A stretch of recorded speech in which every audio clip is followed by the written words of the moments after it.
สบายสบายดีทีมงานหลายๆท่านคงจะเคยพบปัญหาในเวลาทานจะพิมพ์หลังซองคอนเสิร์ตโดยเฉพาะมีแขกหลายๆแล้วท่านต้องมานั่งพิมพ์ทีละคนแล้วก็พิมพ์ออกสั่งกันพิมพ์ชื่อทีละคนแล้วก็พิมพ์ออกมื้อนี้ข้าพเจ้าจะมาแนะนำวิธีง่ายในการพิมพ์หลายๆรายชื่อออกกันพิมพ์หลังซองคอนเสิร์ตหลายๆรายชื่อออกพร้อมกันเนาะโดยใช้โปรแกรม Word และโปรแกรม Excel คู่กันก่อนอื่นนะเฮาเปิดโปรแกรม Excel ขึ้นมาก่อนข้าพเจ้าได้เฮ็ดไว้แล้วเพราะพิมพ์ช้าพิมพ์มือเดียวโดยที่ว่าถ้าชื่อนั้นต้องประกอบด้วยหัวข้อหัวคอลัมน์เป็นชื่อและสถานภาพหรือว่ามีหยังก็แล้วแต่ที่ท่านออกแบบมาหลังจากนั้นให้ท่านเซฟไปไว้บนที่ท่านต้องการ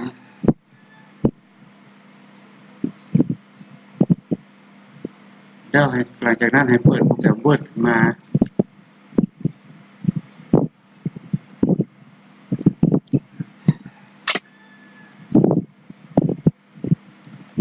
และเข้าไปที่แท็บเลี้ยวคลิกที่ลูกศรอยู่มุมแจทั้งลุมคลิกที่แท็บ Paper แล้วมาเปลี่ยนขนาดของซองจดหมายเป็น23 3.5 ทั้งพวง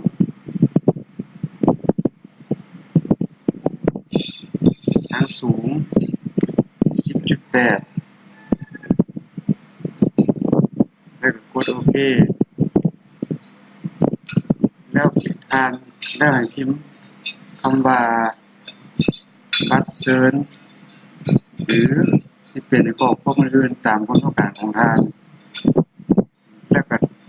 ตกแต่งฟอนต์ตามปกติที่เราเคยเฮ็ดเกี่ยวกับโปรแกรม Word นั่น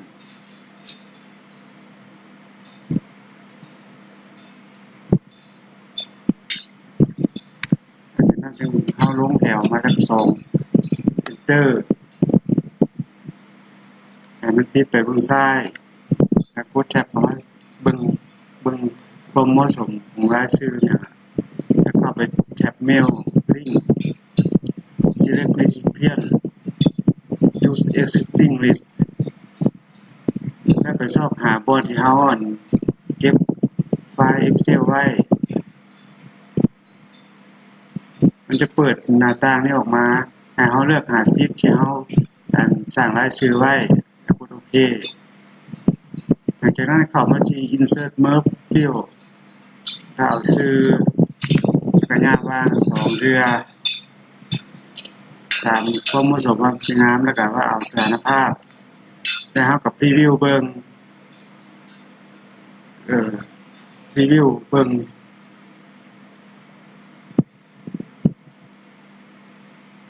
ถ้าหากว่าเฮาต้องการพิมพ์เบิด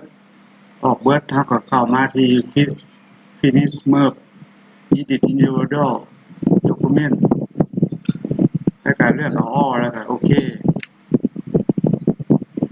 รายชื่อที่ว่าเฮาเขียนไว้จะมาปรากฏหลังซองเขียนพร้อมที่เฮาได้พิมพ์ออกเพียงเท่านี้ทางก็จะหมดปัญหาในการพิมพ์หลังซองบัตรเชิญเทื่อละรายชื่อแล้วข้าพเจ้าขอจบเพียงเท่านี้ถ้าว่าท่านมีหัวข้ออื่นที่อยากให้ข้าพเจ้านำมาแชร์ในต่อหน้าก็สามารถติดต่อโดยส่งข้อความทาง Skype หาข้าพเจ้าได้ขอบใจ